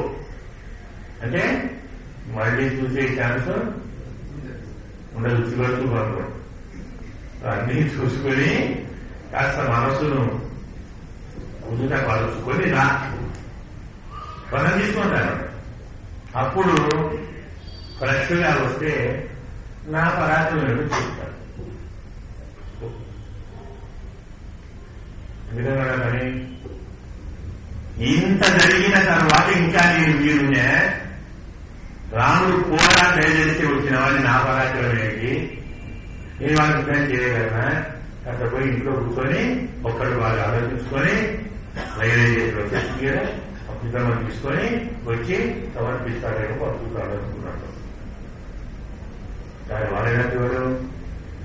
వివిధాపత్యేయమపివా అనమే ఎందు కలిసిన, నన్ను రెండుగా చీల్చండి, నేనెవ్వరినీ తన వంచను, ఏకమే సహజో దోషాలు. ఆ స్వభావం ఏంటి? స్వభావం దురతిక్రమం. మన అదృష్టం బాగుండి రావణాసురుడు రాముని శరణు వేడలేదు అంటాడు. పొరపాటు వాడు శరణు వేడి ఉండి రాముడు వానికే రాజ్యం ఇచ్చుంటే మనం ఇప్పుడు కూడా ఎవరి రాజ్యం ఉండాలి? సరే దోంతో ఉన్నామనుకోండి, కానీ పూర్తిగా ఉంటామని బాధ. ఇలాంటి రావణ రాజ్యంలో ఉండే దుస్థితి వచ్చేది అదృష్టం బాగుంది అన్నట్టు స్వామి. వాడికి ఎంత అభిమానం రావచ్చు. నేను నాది అభిమాన భాగ్యం కాలేదు వాడికి. అలాగే కృష్ణావతారంలో కూడా ఒక మహానుభావుడు ఉన్నాడు, అదే పేరుతో ఉన్నాడు, వాసుదేవ. అయితే పౌండ్రక వాసుదేవుడు, వాడి పేరు పౌండ్రక వాసుదేవుడు. వాడు కూడా కృష్ణుణ్ణి చూసి ఒక 2 భుజాలు తగిలించుకున్నాడు, లక్క భుజాలు చేస్తూ అర్పించుకున్నాడు. వాడికి 9 కాళ్ళు పెట్టుకున్నాడు. మరి కృష్ణుడికి ఒక్క స్థలంలో శ్రీవత్సం అంటే ఏంటి? పుట్టుమత్సం. పుట్టుమత్సం అంటే శ్రీవత్సం అంటే అర్థమేంటి? శ్రీవత్సం అమ్మగారికి ప్రేమ కలిగించినది. లక్ష్మీదేవి స్వామిని ఎందుకు ప్రేమించింది అంటే వక్షస్థలంలో పుట్టుమచ్చ చూసి, అందుకే అది నాయుడు అని. అమ్మవారికి ఇష్టమైనది శ్రీవత్సం, వత్సానికి ఇష్టమైనది. అమ్మవారికి ఇష్టమైనది ఆ పుట్టుమచ్చ. పుట్టుమచ్చ వారికి ఉందని తెలుసుకొని వీడు ఇంత గీడి చేసుకొని కాల్చుకున్నాడు. మచ్చపడుతుంది. నాకు శ్రీవత్సం ఉంది, నాకు 4 భుజాలు ఉన్నాయి. తర్వాత ఒక లక్షతో ఓ గరుడు విగ్రహం తయారు చేసుకున్నాడు. దానికి స్ప్రింగ్స్ అరేంజ్ చేసుకున్నారు, బ్యాటరీ స్ప్రింగ్స్. అది ఎక్కిపోవడం, నేను గరుడ వాహనమే. మెళ్ళ మాలతకే 4 గంటలు వచ్చేస్తే కిరీడే పెట్టుకున్నాడు. ఇది అసలైన వాసుదేవుడి నేనే, వాడు నటిని అని మొదలుపెట్టింది. ఏం చేద్దాము? దాంట్లోనే ఇప్పుడు అలాగే ఉంది. ఈ భూమి నాదే ఎవరంటారు? కానివాడే అంటారు, అయినవాడు వెళ్ళిపోతాడు, నాది కాదు రైతు. అలా ఉంటే పాపం నారదుడు వచ్చాడు. సరే వాడేమని, అయినా వాసుదేవ వాసుదేవ నువ్వు అసలేవాడు కదా, ఆ కళ అన్నాడు. అదే నువ్వే కదా, బాగానే ఉంటాయా అసలు వాడు నేను అంటున్నాడు. నీకు నీ కాదు నీ చెవు దాకా వచ్చిందా వార్తది?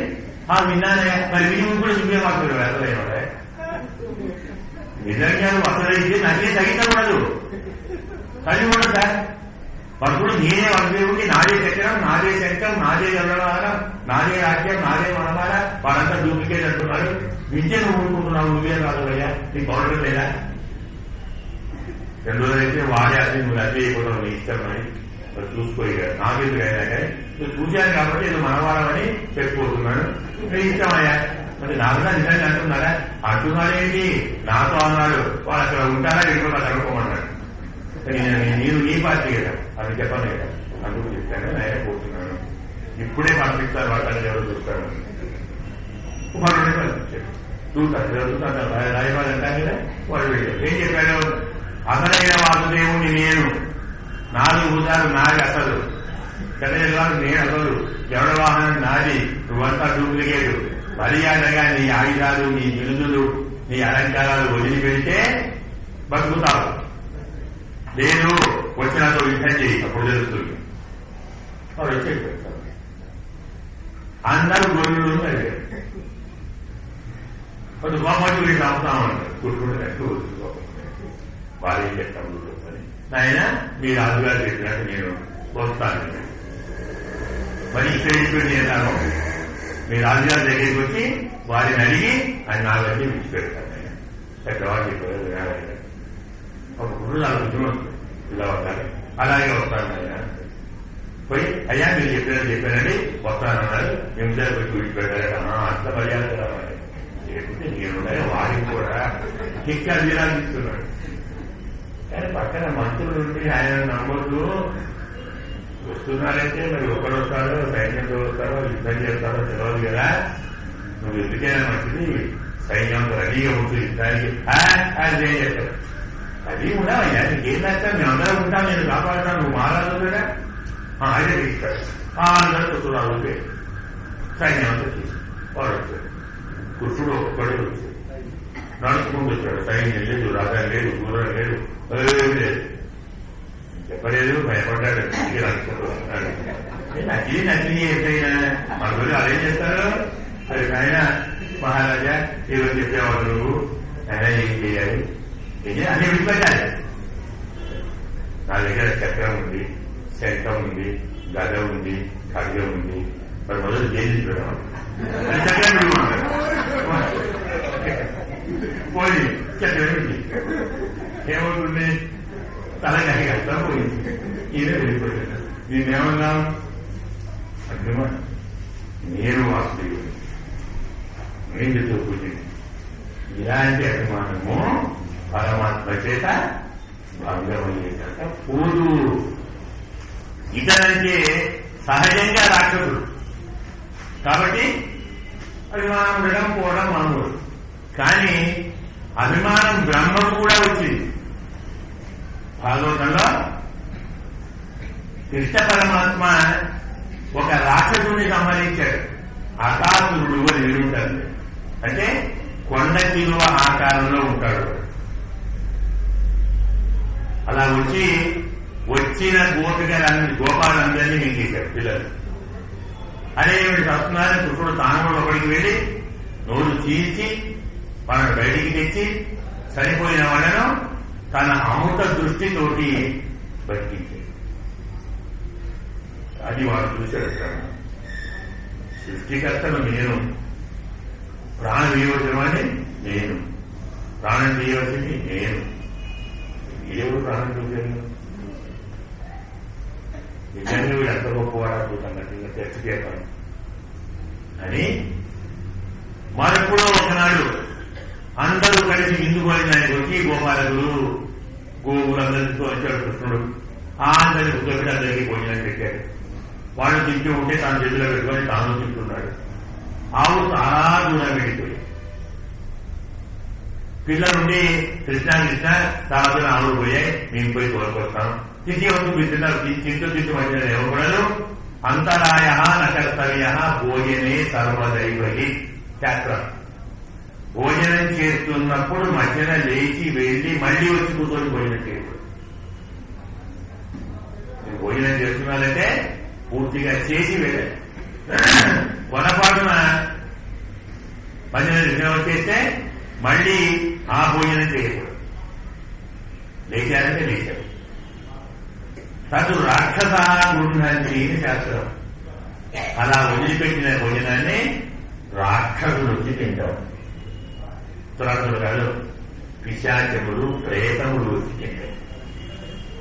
మళ్ళీ మీరు పోయి దాన్ని తింటే మీరు ఏమైనట్టు ఆలోచిస్తున్నారు. పోయిన పని.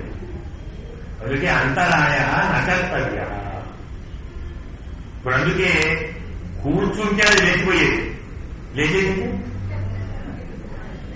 సమస్య అంటే కూర్చుంటే నిలబడినది, నిలబడేది సమస్య దాన్ని తిరుక్కోవడం ఎందుకు? ఏమో వర్తించదు. కానీ వాడు మనకంటే గొప్పవాడు. వ్యాధులు అంటాడు తిష్టని చలంతి మహిష, నిలబడి దుర్నబోతులు తింటాయంట. అబద్ధం కాదు, మనకు తెలుసు. మనం దానికి ఏం పేరు పెట్టాం? బబ్బే. ఒక లో అనండి బబ్బేలో కలిగిపోయింది. దగ్గరలో చెప్పాడు కాదు. మనకు తెలుసు మనం అదేనని. అదే ఆమనే చేస్తున్నాం. అదొక ఆమనే చేస్తున్నాం. బబ్బే అంటున్నాం. అంటే ఒక లో బబ్బేలో అంటే సగం ఒప్పుకున్నాం మనం. ఇప్పుడు కన్నా సగం. ఎలా మనం చేసే పని లో కాబట్టి ఇదే కదా, అది లో పని కాబట్టి బబ్బేలో అయిపోతుంది. నిలబడి తినకూడదు. కూర్చున్నవాడు తినడాన్ని ఆపేసి లేచి వచ్చి మళ్లీ కూర్చొని తినేవాడు. అందుకే కృష్ణుడు నాయన మీరు కూర్చోండి తినని నేను నేను వెళ్తాను, మీరు పిల్లవాడి నాయకుడిని ఏమని తెలియకపోతాను. ఈయన పరిగెత్తుకొని వెళ్ళేస్తాం. వెళ్ళి చాలా దూరం చూస్తే ఒక్క ఆవు దూడ దొరికితే లేవు. సరే చూద్దానే వస్తాయనే పిల్లలు ఏమయ్యారు అమలు చేశాడు. ఇక్కడికి వస్తే వీళ్ళు అక్కడ ఆవులు లేవు, దూడ లేవు, ఇక్కడ గోపాలు లేవు. ఏమయ్యాయబ్బా చూశాడు. అబ్బాయి తాతగారితో ఆటలు ఆడుకుంటున్నాడు, నాన్నగారితో. బ్రహ్మగారి నాటకమే. సరే అబ్బాయి కాస్త ఆడదాం అనుకుంటున్నాడు, రేపు ఆడుకుంటాడు. మనం కూడా అంత గొప్ప మనం ఏమంటారు, నేను అబ్బాయిలు అంటాను కదా, అప్పటికనే చెప్పారు. ఒక్కసారి అన్ని తానే, ఆవులు తానే, దూడలు తానే, గోపాలు తానే, గోహాలే తానే, పాలిచ్చేది తానే, పాలు తాగేది తానే. అలాగే పాలిచ్చే ఆవు తానే, పాలు పిండే గోపాలుడు తానే, పాలు తాగే దూడ తానే. సర్వం కృష్ణమయం. ఇలా సంవత్సర కాలం గడిచింది. బలరాముడికి సందేహం. దూడలు తల్లుల వెంట ప్రేమగా పరిగెత్తుతున్నాయి. ఇదివరకు అడవిలోకి వెళ్లి ఆవుల వెంట దూడలు రాకపోయేది, అడవికి పోయినా వస్తున్నాయి. అడవిలో ఉన్న ఆవులు కూడా తినకుండా దూడ దగ్గరికి వస్తున్నాయి. దూడలను, ఆవులను, తల్లులను, పిల్లలను ప్రేమలు ఎత్తికిపోయింది. ఇంత ప్రేమ అంటే మా స్వామి అయి ఉండాలి. ఆయనైనా కాదా అని చూస్తే ఆయన అప్పుడు తెలిసింది, మా స్వామి ఎందుకు ఇలా అయ్యాడు ఆయన ఊరుకున్నాడు. సంవత్సరం గడిచేసరికి వాడికి ఇంతకాలం అయింది, ఎవరు రాడు, ఎవరు మొత్తుకోడు, ఎవరు తిరగదు, పెట్టగలరు. ఏమిటంటే వీళ్ళంతా ఎలా ఉన్నారో చూద్దాము అని నాకు బయట చూశాడు. చూస్తే అంతా యథాప్రకారం రొటీన్ వరకు జరుగుతున్నాయి. త్వరలో పోతున్నారు, బయటకు వెళ్తున్నాయి, ఇంటికి వస్తున్నాయి, మళ్ళీ పోతున్నాయి, మళ్ళీ వస్తున్నాయి. ఆవులు, దూడలు, గోపాలు నేను దాచిపెట్టాని వీళ్ళెక్కడి వాళ్ళు తీసి నాకు తెలవకుండా గుహలో నుంచి చెప్పుకొచ్చారా? వెళ్ళి ఆ రాయి తీసి చూశాడు. ఆంజనేయుడు అక్కడ ఉండి మరి ఇక్కడ ఉన్నాయంటే ఇవి సృష్టి చేయబడ్డాయి. సృష్టి చేసేవాడు ఎవడు? నినాది కాదు. మరి నేను సృష్టి చేయకుండా కూడా సృష్టి జరిగిందంటే నా సీటు ఉందా పోయిందా చూస్తుందా? ఇప్పుడు జరిగింది. ఎందుకైనా మంచిది ఇదనే తర్వాత ఆలోచిద్దాం. మనం ఏం చేయాలి? ఇప్పుడు రాజులు మంత్రులు ఏం చేస్తారు? మనలు సీటు జాగ్రత్తగా కాపాడుకోవాలి. దాని కూడా ఏమైనా చేయాలి. అదే అయ్యింది. అదే ఏం చేస్తాం? అయ్యో నా సీటు ఉందా పోయిందా అని అక్కడికి పోయిపోవాలి. బ్రహ్మలోకం పోయాడు. పోయి చూసుకుందాం.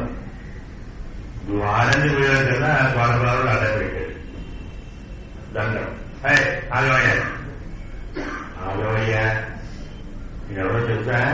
చదివేపోయా, నిన్ను బ్రహ్మన్రా, నువ్వు నా సేవకుడవు, ఈ లోకం నాది, తెలుసు కానీ పోయా, తెలుసు కానీ పోయేమిట్రా, నన్ను బాగా నువ్వు దుప్పడవా? ఇవన్నీ ఆయన చెప్పారయ్యా. ఆయన చెప్పారా? వాడవలరా బాగుడానికి మర్యాద మా రాదు. మా బ్రహ్మ చెప్పాడు, ఓ దొంగ బ్రహ్మ వస్తాడు, నేను బ్రహ్మే అంటాడు, కాళీల గుడిలో కూర్చోబడ్డాడు. అంటే అందరూ ఎంత ఉన్నది పోయింది ఏమైనట్టుగా, ఈ గోపాలను పోయారు, గోవులు పోయాయి, బ్రహ్మ సీటు పోయింది. దేవుడా ఇది ఎవరు వీడు అని అక్కడి నుంచి చూశాడు. మరీ పిల్లవనేది బాగుండేదా? అప్పుడు ప్రతి దూడ, ప్రతి ఆవు 4 భుజములు, చక్రచక్రాది ఆయుధములు, వనమాల, శ్రీవత్సం, కౌస్తుభము, కిరీటము, హారము, కేయూరము, కుండలములు. మా నాన్నగారా అన్నాడు. అప్పుడు జ్ఞాపకం వచ్చింది. అంటే బ్రహ్మ పదవి ఊడితే కానీ నాన్నగారు జ్ఞాపకం వచ్చాడు. ఏం చెప్తున్నారు? అభిమాన భంగమా అంటే కలుగుతున్నామా? అభిమానం ఉన్నంత వరకు మనము స్వామిని గుర్తించము. మనకు ప్రధానంగా ఏం కావాలి? అభిమాన భంగం కావాలి. అంటే నేనంటే ఏమిటో తెలవాలి. న్యాయంగా భూమి కానీ, రాజ్యం కానీ, పదవి కానీ, అధికారం కానీ, భోగం కానీ వాడు దయతో ఇస్తే మనం అనుభవిస్తున్నాము. ఇందులో మనదంటూ ఏమీ లేదు. కృష్ణ వరకు సమయం అవుతుంది కాబట్టి అభిమాన భంగమైన వారు మాత్రమే నీ దగ్గరికి వచ్చి నీ పాదాల దగ్గర ఉంటారు. గెలిచిన రాజు గెలిచిన వాణ్ణి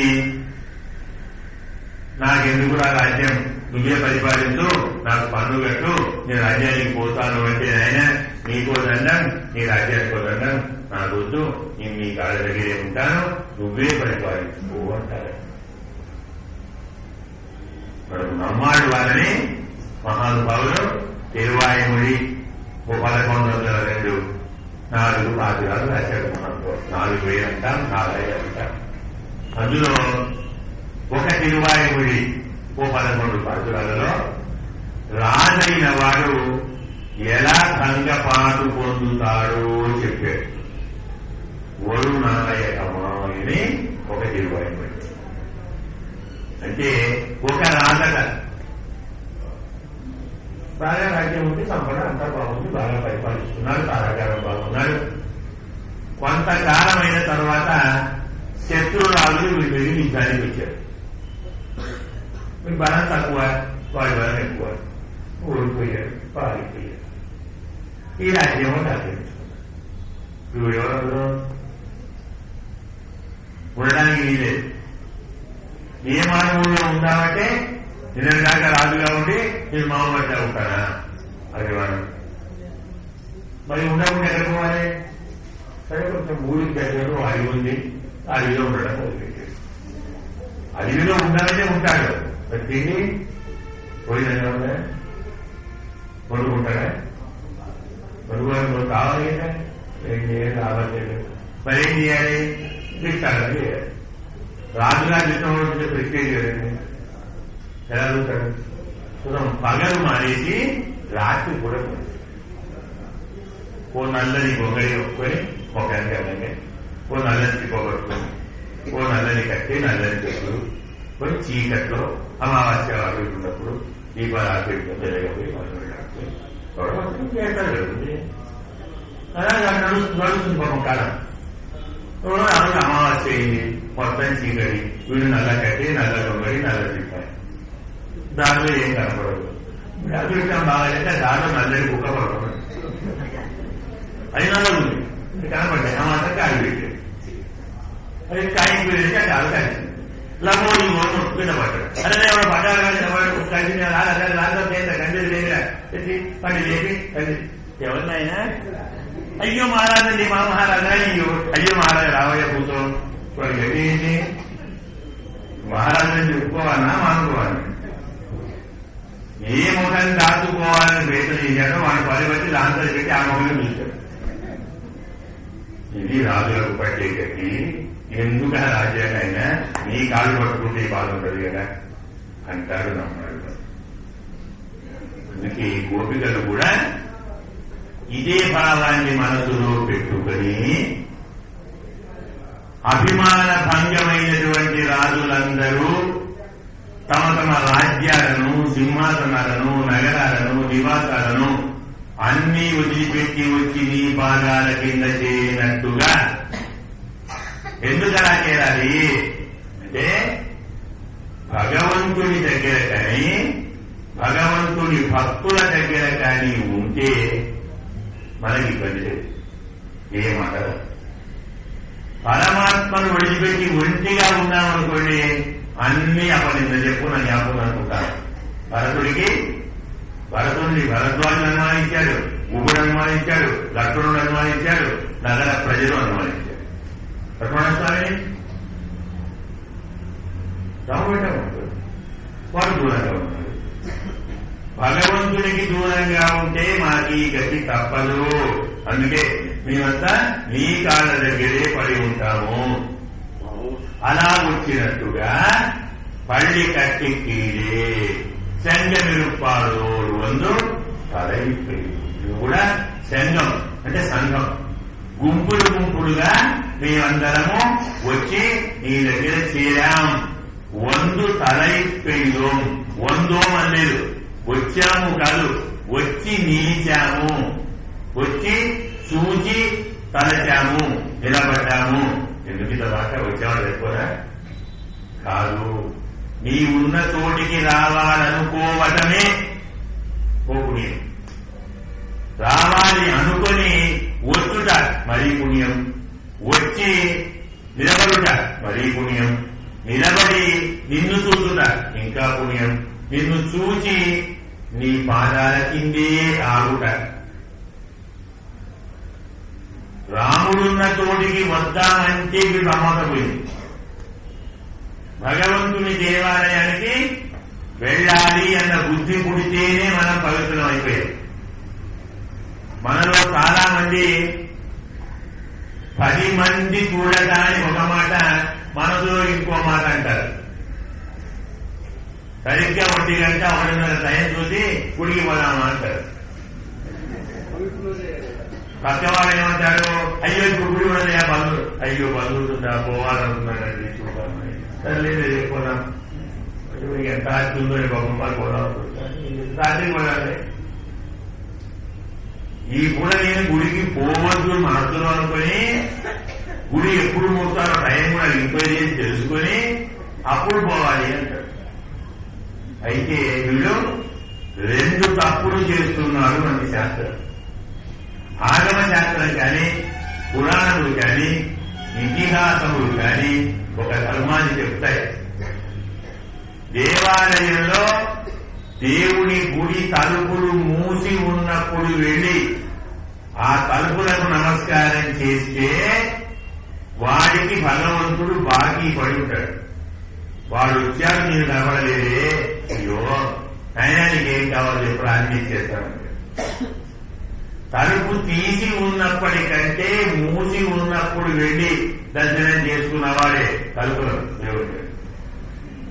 మూసి ఉన్న తలుపులకు సాష్టాంగ పడిన వాడే పరమ భాగవతోత్తముడు. దేవాలయమే కాదు, మూసి ఉన్న గురువు గారి ఇంటి తలుపులకు దండం పెట్టిన వాడు భగవంతుడి మనస్సును, ప్రీతిని, అనుగ్రహాన్ని 100 రెట్లు ఎక్కువ పొందుతాడు. అదే గురు నా వాడింటికి వచ్చాడా, ఆయన లేడా, ఇప్పుడు ఖాళీగా పోతున్నాడా, వీరికి నేను శుభం కలిగిస్తాను. అందుకే దేవుడి గుడి తలుపులు తీసి ఉంటామని తప్పించుకోవటానికి ప్రయత్నించకండి. ఒకవేళ నీ మనస్సులో అలాంటి బుద్ధి ఉంటే మూసి ఉన్నప్పుడు వెళ్ళి దండం పెట్టండి, స్వామి మీకు జవాబు ఇస్తారు. రెట్టింపు, ఒకటి కొంటే ఇంకోటి ఫ్రీ కదా. అలాగే ఒకసారి దండం పెడితే ఇంకోసారి దండం ఫ్రీ. అంటే వాళ్ళ అనుగ్రహాలు లభిస్తుందండి. ఇప్పుడు అంత ఇస్తున్నారు, బోర్డు పెడుతున్నారు, ఒకటి కొట్టి ఇంకోటి పేరు ఏం పేరు ఉంటారు, ఎప్పుడు కోరేది తరగతి లేదు. కాబట్టి మూసి ఉన్న తలుపులను దేవుడి గుడి కానీ గురువు గారి ఇల్లు కానీ చాలా శ్రేష్టములు. వచ్చునే గొప్పనండి. వందు తలై పెయిలో వచ్చి నిలిచాము. సీతారాములు లోపల అంతఃపురంలో ఉండగా రాముణ్ణి పిలుచుకొని పోదామని సుమంత్రుడు వచ్చాడు. ద్వారమాసాధ్య అంటాడు. సీతారాముడు ఉన్న అంతఃపుర ద్వారమును చేరాడు అని అంటాడు. వారిని అది గొప్ప అంటే చాలు. రాముడు కనపడని కనపడకపోయి, రాముడు రాని రాకపోయి, సీతారాముడు ఏ గదిలో ఉన్నారో ఆ గది ద్వారం దగ్గర వచ్చి నిలబడ్డాడు వాళ్ళ జన్మకన్య.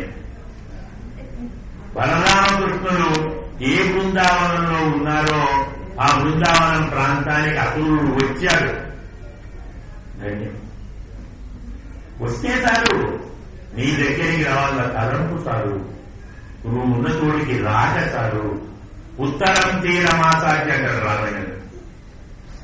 రామలక్ష్మణుడు వానర సైన్యం సముద్రం యొక్క అవతలి ఒడ్డున ఉన్నారే, వారందరూ అవతల ఒడ్డున ఉన్నటువంటి ఆ ప్రాంతం యొక్క ఆకాశ మార్గానికి వచ్చి నిలబడ్డాడు ఈ వీడను. వచ్చి చాలు, రాముడున్న చోటికి వచ్చాను, వాడు రక్షించని చంపని వాడి. గుడికి వచ్చాను, కనపడని కనపడకపోని. గురువు గారి ఇంటికి వచ్చాను, తలుపు తీయుండని మూసుండే. భగవంతుణ్ణి స్మరించాను, దయ చూపని మానని. తలంపు చాలు. భగవంతుణ్ణి కొనవాలి, భగవంతుణ్ణి ధ్యానించాలి, భగవంతుణ్ణి దర్శించాలి చాలు. నీలో ఆ బుద్ధి కలిగినదంటే నీవు భగవంతుని అనుగ్రహానికి పాత్రుడవే. అందుకే వందు తలైపోయు. ఇప్పుడేం కావాలి? పరమాత్మ మాకు వేరే ఏమీ వద్దు, నీ చూపు కావాలి, కటాక్షం కావాలి. ఎలాంటిది? కింగిని వాయి చేయ తామరై పూకోలే, செங்கல் சிரிக்கையிலே எம்மால் எம்மேல் మిడియారు. చిరు గంట అంటాం, గజ్జ మువ్వ అంటాం మనం. చిన్న గంట ఉంటుంది. ఆ గంట అడుగున సగం రంధ్రంలాగా ఉంటుంది, లోపల ఒక చిన్న రాయి ఉంటుంది. రాయి మొత్తం కనపడదు, గంట పూర్తిగా తెలుసుకోదు. కేవలం చిన్న సందు మాత్రం ఉంటుంది. ఆ సందులో నుంచి చూస్తే లోపల రాయి కనపడుతుంది. చిన్న గంట ఎలా సగం మాత్రమే తెలిసి ఉంటుందో, నీవు కూడా మమ్మల్ని చూడదలుచుకున్నప్పుడు మొత్తం ఒకేసారి కళ్ళు తెరిచి చూడకు, మెల్లమెల్లగా తెలుగు. మొదలు పావు, తర్వాత సగం, తర్వాత ముప్పావు, తర్వాత ఎందుకు? ఒకేసారి మహాప్రవాహం వస్తే మేము పట్టుకపోతాం. ఇంత సౌందర్యాన్ని మేము పరమాత్మ కనులు తెలిస్తే పుండరీకాక్ష అని పేరు స్వామికి. అంత దివ్యమైనటువంటి నేత్ర సౌందర్యాన్ని ఒకేసారి చూసి మేము పట్టుకోలేనైనా పోతాము. మెల్లమెల్లగా 3 పోలికలు చెప్పాడు. ఒకటి చిరుగంట, మరి రెండవది తామరై పూపోలే పద్మం. అప్పుడే విచ్చుకుంటున్న పద్మం లాగా. పద్మం విచ్చుకుంటున్నది అంటే, విచ్చుకుంటున్న పద్మంలో ఏముంటుంది? నిన్న ఉదయం వికసించినప్పుడు వచ్చిన తుమ్మెద ఉంటే అది అందులోనే ఉంటుంది. మకరందం పానం చేస్తూ ఉంటుంది. ఇంత సాయంకాలం అయిపోతుంది, అస్తమయం అవుతూ పద్మం ముగుడిస్తూ ఉంటుంది. ఈ మకరంద పానం అత్త చిత్తంతో అది గమనించలేదు, అందులో బంధించబడింది. అది ఎప్పుడు పోవాలి? తెల్లారి విచ్చుకుంటే పోవాలి. లోపల తుమ్మెద ఉన్న పద్మము కొద్ది కొద్దిగా విచ్చుకుంటుంటే ఎలాంటి సౌందర్యమో నీ కన్ను అలాంటి. తర్వాత ఎలాంటి వాడు? పుండరీకాక్షుడు, పద్మాక్షుడు. ఎట్లా పద్మమే నీ కంటిలో మధ్యన నల్లగుడ్డు ఉంటుంది, పద్మంలో మధ్యన నల్లని తుండెలో ఉంటుంది. పద్మం కొద్ది కొద్దిగా విచ్చుకుంటుంటే నాకు ద్వారం ఏర్పడుతున్నది, ఇక నేను బయటికి రావాలని అందులో ఉన్న నిద్రపోయిన తుమ్మెద మేలుకొని కొంచెం కొంచెం కదులుతున్నట్టుగా నీ కన్ను కొంచెం కొంచెం తెరుచుకుంటుంటే అప్పుడే తెలుసుకుంటున్న కన్ను లోపల ఉన్న నల్లగుడ్డు ఎప్పుడు బయటి ప్రపంచ రూపాన్ని చూతామని అటు ఇటు కదులుతుంటుంది. అటు రోజునటువంటి నల్లగుడ్డు గల నీ కన్ను బయటికి రావటానికి ప్రయత్నిస్తున్న తుమ్మెద గల విచ్చుకుంటున్న పద్మంలాగా ఉంటుంది. దానికి తోడు మూడవది, సూర్యుడు చంద్రుడు ఒకేసారి ఉదయించినట్టుగా, అంటే రెండు కన్నులు ఒకేసారి చెరువుకి కూడా. ఒక కన్ను సూర్యుడు, మరో కన్ను చంద్రుడు. పరమాత్మ చల్లగా చూస్తాడు, వేడిగాను చూస్తాడు. ఎవరి వంట వేడిగా? పాపాత్మల వెనక రాక్షసుల వంక కాస్త వేడిగా చూస్తాడు. భక్తుల వైపు అంటే ఒక కన్ను వాడిగా వేడిగా చూడగలదు, మరో కన్ను దయగా ప్రేమగా చూడగలదు. పాంచజన్యం హృషికేశ చెప్పినప్పుడు సఘోష ధార్తరాష్ట్రాణం హృదయాన్ని వ్యదారయత్. శ్రీకృష్ణ పరమాత్మ పూజించిన పాంచజన్య శంఖ ఉత్వని కౌరవుల గుండెలను పగలగొట్టి పాండవ సైన్యముల గుండెలను పరవశింపజేసి. ధ్వని ఒకటే, వీరికి ఆనందం కలిగింది, వారికి భయం కలిగింది. అలాగే నీ చూపు నీ భక్తులకు ఆనందాన్ని కలిగిస్తుంది, మూర్ఖులకు అజ్ఞానులకు భయాన్ని కలిగిస్తుంది. సింహము తన పిల్లకు ఒక పక్క పాలు ఇస్తూనే మరో పక్క ఏనుగు కుంభస్థలాన్ని చీల్చగలదు అంటాడు. అంటే వీర శాంత రసములు, వీర శృంగార రసములు ఒకేసారి చూపగలరు ఈ కన్నులు అన్నట్టు.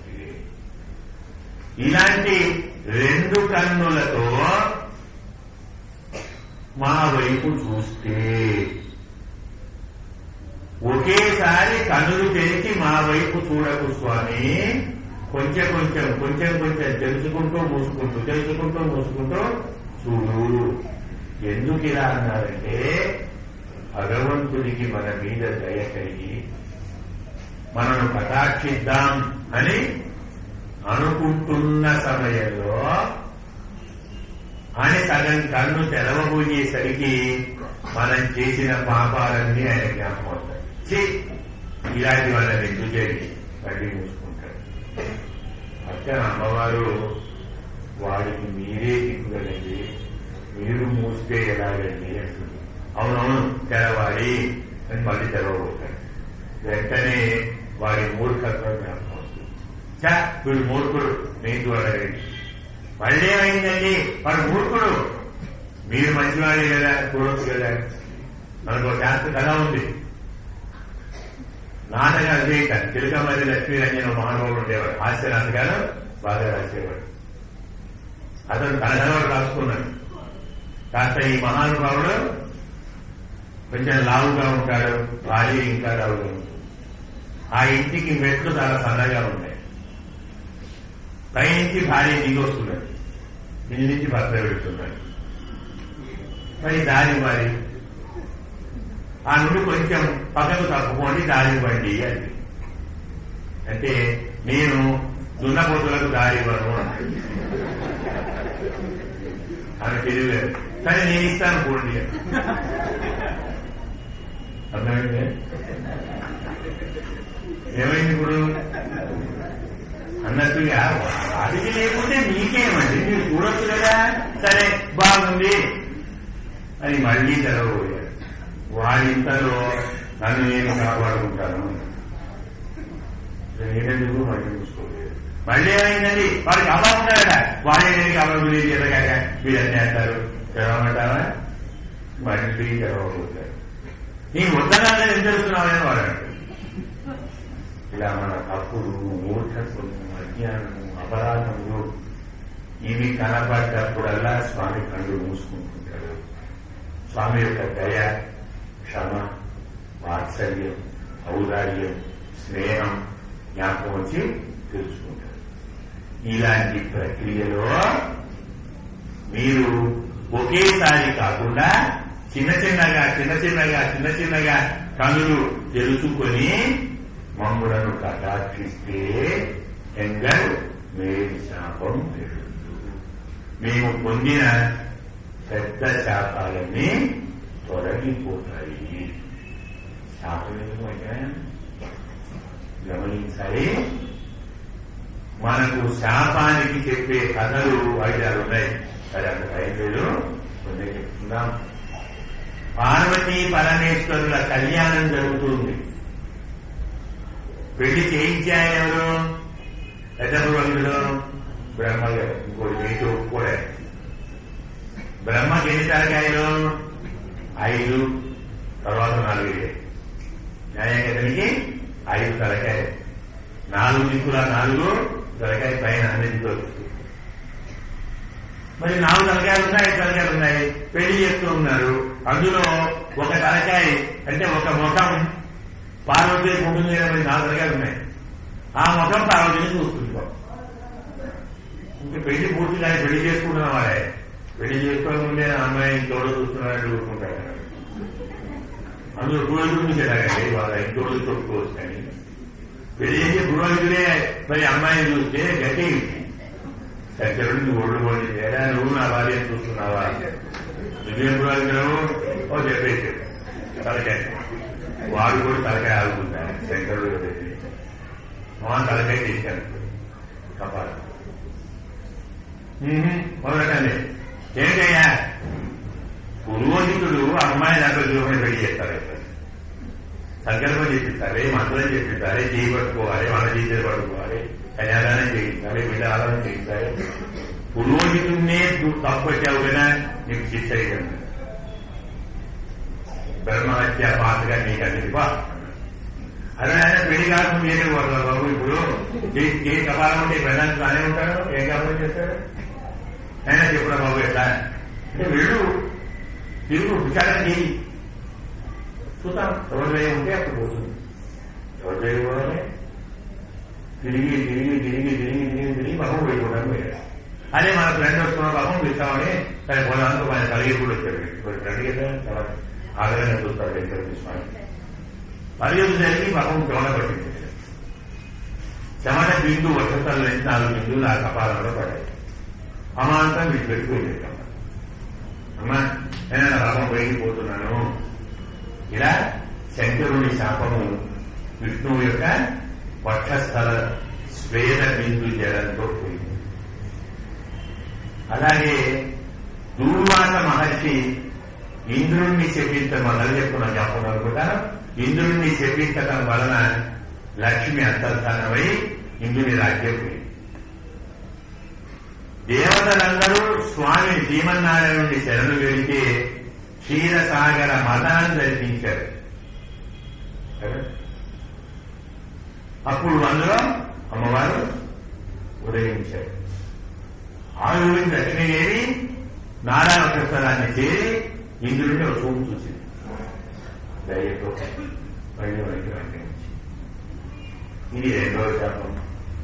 ఇంకో శాపం కావాలంటే చంద్రుడు మనం చెప్పుకున్నాం, రాజు అని చెప్పుకున్నాం.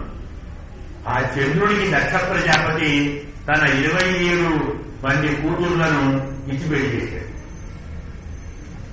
అందులో అందరూ సమానమైన సౌందర్యం వగేరా ఉన్నా చంద్రుడికి కాస్త రోహిణి అంటే ఎక్కువ ప్రేమ.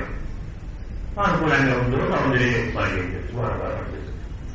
అయ్యేసరికి తక్కిన వాళ్ళందరూ వెళ్ళి నాన్నగారికి కంప్లైంట్ ఇచ్చారు. నాన్న నువ్వు ఇచ్చి పెళ్లి చేశావు కానీ ఆయన ఒక మా రోహిణి దగ్గరే ఉంటున్నాడు, మా దగ్గరికి రావడం లేదు, ఆయనే ప్రేమగా చూసుకుంటున్నాడు. అన్యాయం కదా. వెళ్ళి తీసుకున్న తర్వాత భార్యలందరినీ సమానంగా చూడాలి. తర్వాత ఎక్కువ వేరే విషయం ఇంతకంటే ఇంత తప్పు చేశావు కాబట్టి నీకు క్షయవ్యాధి వచ్చుగా అని చెప్పించాడు. వాడు చంద్రుడు తెలియగలవాడు. మామగారు మనలో మాట్లాడి ఏమనుకోవద్దు, నాకు క్షయవ్యాధి వస్తే ఎవరికి నష్టాలండి. కొంచెం ఆలోచించారా? మీ బిడ్డలందరూ ఏం కావాలో ఆలోచించే నష్టాలు పెట్టారా అంటే కలుసుకోవాలా? మరి అన్ని మరి అయినా అది వెళ్ళి అన్ని తీర్థాలు స్నానం చెయ్యి, ఎక్కడో మానేసి ఆ శాపం పోతుంది. అప్పుడు ఆయన ప్రతి తీర్థానికి వెళ్ళి స్నానం చేసుకుంటూ వచ్చాడు. శ్రీరంగానికి వెళ్ళి రంగని వెనక ఉన్న పుష్కరం ఉంటుంది, అందులో స్నానం చేస్తే ఈ జాతిపోయింది. అప్పటి నుంచి దానికి ఏం పేరు? చంద్ర పుష్కరిణి ఏం పేరు శ్రీరంగం అని చెప్పుకునేసరి. ఇలా ఇంకొన్ని శాపాలు ఉన్న పదవాళ్ళు కనుకోండి. ఒక 3 శాపాలు గుర్తుంచుకుంటే గోపికలు శాపాలన్నారంటే తమకు కూడా ఈ 3 కావాలి అన్నమాట. ఏముడంటే నీ వక్షస్థల స్వేద బిందువులు మాకు కావాలి. మనము హాయిగా క్రీడించినప్పుడు ఆ క్రీడ వల్ల అసలలో నీ వక్షస్థలానికి చెమట రావాలి, ఆ బిందువులు మమ్మలను స్పృశించాలి. నీ వక్షస్థలంలో ఉన్న అమ్మ మమ్ములను చూడాలి. మేమందరం నీతో కలిసి జలకాలాడాలి. ఈ 3 శాపాలని గుర్తు చేస్తున్నాం. ఇంకా 3 ఉన్నాయనుకోండి. ఇలాంటి ఫలితం మాకు కావాలి అంటే నీతో కలిసి మేము విహరించాలి, నీతో కలిసి స్నానం చేయాలి, నీ కటాక్షాన్ని మేము పొందాలి అని భగవత్ కటాక్ష ప్రాప్తి కోసం అభిమాన భంగమే ప్రధానమైన సాధనము. అభిమానం పోనంత వరకు మనకు భగవత్ కటాక్షం లభించదన్న సత్యాన్ని, మేము అభిమానం విడిచిపెట్టామయ్యా మహానుభావుని విన్నపాన్ని గోపికలు చేశారు. అంటే మనకు ఒక అర్థమే అయింది. అర్థం చాలా ఉంది. సరే, చాలా కాకుండా కొంచెమైనా చెప్పాలి. అది బహుశా రేపు మనం అర్థాన్ని చెప్పుకొని చాలా విజయ పాత్రని అర్థాన్ని చెప్పుకొని మళ్ళీ రేపటి పాత్రాన్ని కూడా రేపు అనుసంధానం చేసుకుందాము. அங்கன் மாஞாலத்து அரசல் அபிமான அங்கமாய் வந்து இன்னும் பள்ளி கட்டி கீழே செங்கம் இருப்பார் போர் வந்து தலை பெய்தோம் இங்கிரி வாய் செய்த தாமரை பூப்போரே செங்கன் செரிச்செரிதே செம்மே மெய்யாவோ திங்களும் ஆதித்யனும் எழுந்து ஆள்போல் அங்கனும் இரண்டும் கொண்டு எங்கள் நோக்கிலே எங்கள் மேல் சாபம் எரிந்தே தொழிற்பாவாய் ஆண்டாள் திவ்ய திருவடிகளே சரணம். அஸ்மது குருப்யோ நமः.